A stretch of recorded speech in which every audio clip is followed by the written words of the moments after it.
Salam, çox xahiş edirəm deyərdiniz, 5 vaxt namazın sünnətlərini qılmaq vacibdir, vacibdir ya qılmaya da bilərik. Aleykum salam. Belə bir sual ünvanlayıblar burada.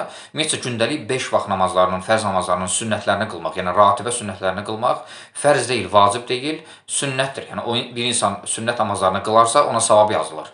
Savab qazanır buna görə. Qılmasa, tərk eləsə sünnət namazlarını buna görə günah yazılmır ona. Günah qazanmır. Çünki hökmü fərz deyil, vacib deyil.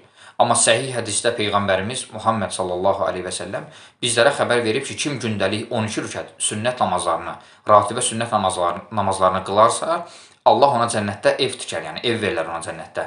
Ona görə də bir insan sünnət namazlarını qılmamaqla özünü böyük savabdan, mükafatdan məhrum eləyir. Qılsa savabı var, savab qazanır, qılmasa, tərk eləsə günahı yoxdur. Amma qılmamaqla insan özünü savabdan məhrum eləyir, yəni bu cür savabdan. Çünki Peyğəmbərimiz xəbər verir bizə sallallahu aleyhi və səlləm ki, kim ratibə sünnət namazlarını qılarsa, gündəlik 12 rükət Allah ona cənnətdə ev verər, yəni ev tikər ona cənnətdə. Ona görə də sadəcə burada sualda ünvanlayıb sünnətlərini qılmaq vacibdir ya qılmaya da bilərik. Vacib deyil, yəni sünnəti bir insan qılmasa sünnət namazlarını ona günah yazılmır buna görə. Çünki hökmü yenə dedik ki, fərz deyil, vacib deyil.